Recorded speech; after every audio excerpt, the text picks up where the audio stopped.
I was here 9 months of the year, so don't worry. Hey, what have your impressions been of just, getting to Cleveland, getting acclimated, new teammates, all that stuff? It's been cool.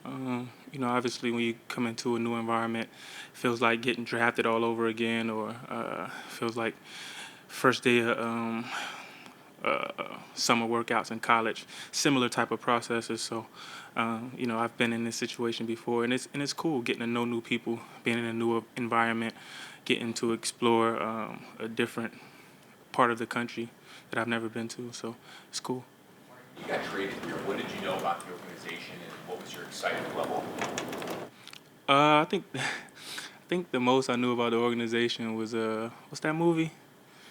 With Draft Day. Yeah, I think that's the most I know. I think that's the most I knew about the organization. Obviously, I've never played for the organization before, and then the history, how historic the program is, as far as all the Heisman Trophy winners who have come and played for the organization, the great running backs, and stuff like that. That's pretty much all I know. Joking aside, how do you feel about having to play in bad weather a lot of the year? Yeah, I mean it's football. It's what we sign up for. It's played outdoors, and that's part of the game. That's part of what separates this game from every other game. I embrace it. You came first, but just from a pure football standpoint, what was your reaction when the Browns made the trade for Deshaun Watson? You got to play with Dak in Dallas, and now you're coming here, and you're going to get to play with Deshaun. So what was your reaction when you saw that happen? I was happy. I was elated. My friends called me right away. I was actually in another country. I was in Dubai. And I was extremely happy. The thing is, there's a huge time difference. Like, I think when it happened here, correct me if I'm wrong. I don't know the time because I wasn't here. But maybe it was like 2 o'clock or something, and it was like 12 there. So I was kind of asleep, and I woke up.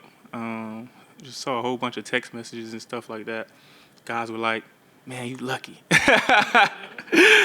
Some of my former teammates, and I was like, "What?" And then I checked social media, the news, and then I found out the information. So it was cool. I was happy about it. Deshaun before the trade for both you guys came out? I think I had met him in person maybe once. I think we did like some type of commercial together or something like that. But I didn't know him personally that well. And then probably at the Pro Bowl a couple of times. So I knew him for sure, but like I didn't know him like a teammate. Dressed the team over the last couple days? Like in what way? Like I mean, he broke the huddle and stuff like that. But that's pretty much it. Yeah. Amari, you have a really good, consistent record of showing up, playing almost every game in your career. What do you attribute that to? Is that a source of pride?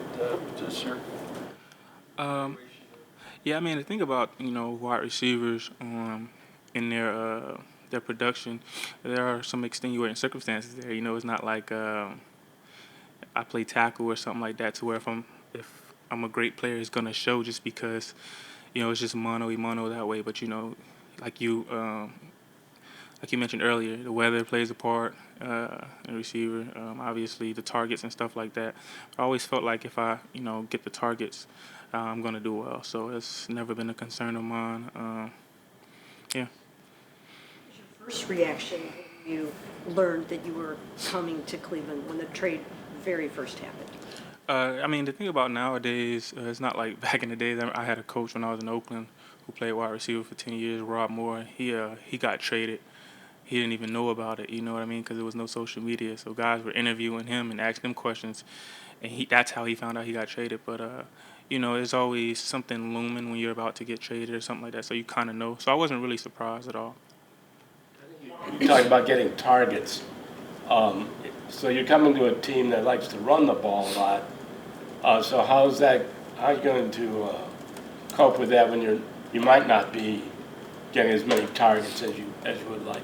Yeah, I mean, it kind of reminds me of college. Alabama. I like to relate the teams I played for. When I was at Alabama, we had a great running game. We were known for running the ball. I think any team that has assets, they're gonna use them. Number one, number two is just the run game. It opens up the pass game. So not something I'm really worried about whether I get a lot or not. Just because we have such an explosive running game, I know that when I do get targeted, it's going to be wide open. So it's a win-win.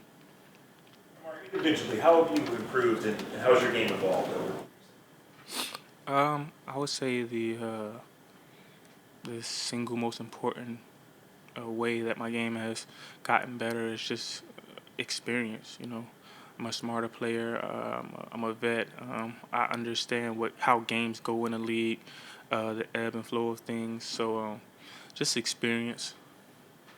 Forward to helping some of the younger guys like Donovan Peoples-Jones and Anthony Schwartz with their route running, and what do you continue to do to improve year after year at your own route running? Yeah, for sure. I mean, at this point in my career, I'm a veteran. It's my responsibility to help the younger guys, you know. And the thing about, you know, playing in the NFL or playing in any league, I would assume, it goes by so fast. You know, I'm already in my 8th year.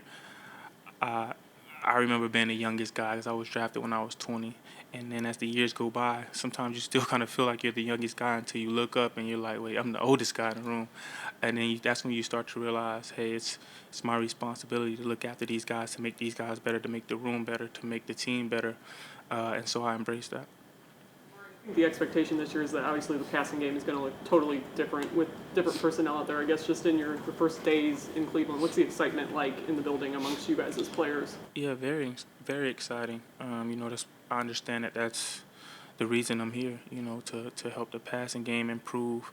And I take that on, you know, because, again, I feel like it's my responsibility to do that. And it's no worries. I know what I can do. And I'm excited about it. I can't wait to go out there and help the passing game improve. And so just have to practice, to stay on top of things, to work on all the to work on the tools in my tool bag to be that great wide receiver that they want me to be. I know you said you weren't surprised to be traded, but were you hoping things would work out with Dallas for you to stay, or did you want a new chapter? I mean, it's not like I dislike being in Dallas. I actually love being there, you know. So, you know, I wouldn't say I just wanted to leave, but you know, at the same time, it's never personal. You know, it's just business, and that's part of the business of being in this league. You know, things like that happen all the time. Players get cut, players get traded. There's no player in the league who's still in the league from 30 years ago. You know, so it all comes to an end at some point. And so, with that said, I am excited about this new chapter, and like I said before, I embrace it. I look forward to the future here. You know Jarvis Landry pretty well. Have you been in contact with him, and how much would you like to see him maybe come back here and join you? Yeah, just another player I know from, you know, being at the Pro Bowl and stuff. You know, I think he's a 5-time Pro Bowler, so he's been there a lot. Haven't been in communication with him, though. Although you played with the Raiders first, you come from the NFC, and there's been a lot of guys come from the NFC to this conference. Russell Wilson, Devontae Adams, yourself. What do you make of all that? Have you noticed it? Do you think this conference is like tougher than ever? I don't really think about it like that. Obviously, I've seen all the other trades that have happened. I just think, again, that's part of being in this league. It happens every year. No team. I think I'm probably wrong with the numbers, but I think about 40 or 60% of every team every year changes personnel-wise. So it happens. And as far as what conference is better, I'm not really sure. Go ahead, Rob. Will you put in some time with Deshaun to, you know, maybe try to become his go-to guy, you know, like just working extra with him maybe? Yeah, of course. I mean, you always want to work extra with your quarterback, especially if it's a new quarterback. You know, but he's a great player. I'm a great player. We're going to make it work by any means necessary. But I think as far as, you know, being his number one receiver, that has to be earned. You know, we just can't come out here and say, oh, this is the number one guy. You know, doesn't matter what you've done in the past. That has to be earned every day. OTAs, mini camp, training camp. And so I'm looking forward to going out there and earning the respect of Deshaun, allowing him to see, hey, you know, I want to throw to this guy. I'm confident in this guy. I know he's going to come through for me. And so just have to go out there and prove that. You think when you look at this roster as a whole, and then when the team makes a move like extending a young guy like Denzel Ward, and kind of another one of those cornerstone pieces? Yeah, I mean, we have a great roster, you know, but every team has a great roster. I guess the difference is some teams have great quarterbacks, running backs, linebackers. Other teams have great safeties, corner. Like that's the difference right there. But every team, every roster has great players. It's not so much about that. It's just about the guys coming together, working hard every day, creating that culture, going out there competing at the highest level because every team has talent. And that's what we look forward to doing. You know, every team at this point we all have the same goals. You know, so it's about who can do those things that I just mentioned the best. Guys like Denzel and Greg Newsome and John Johnson III will only help you become a better receiver through training camp. And Yeah, you know, that's one of the first things I heard when I got here. You know, we have some pretty good DBs. I'm looking forward to the competition. You know, that's what it's about at the end of the day. You know, this game is about competition. There's no player in this league who isn't competitive. And so, yeah, I look forward to the competition with those guys, especially those guys who I'm going to be going up against, who have proven themselves. It's going to be great work. Yeah, one more. Two more. Obviously, everybody involved with the Browns is waiting to find out what the league is going to do with the Deshaun situation. How much do you have to balance preparing with him, but also Jacoby Brissett, in case there's a suspension that you have to, deal with as a team, as an offense? I mean, to be honest, I haven't really thought much about it. You know, one thing I do know now that you forced me to think about it, I think the personnel department here is great, just like everywhere else, you know.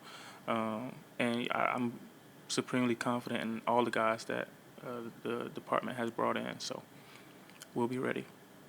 From Coach Saban, he used to work here. Yeah, a long time ago. Yeah, I hear from him from time to time. I think the last time I heard from him was probably last year, but not anything concerning the trade, no. Like draft day? The colors.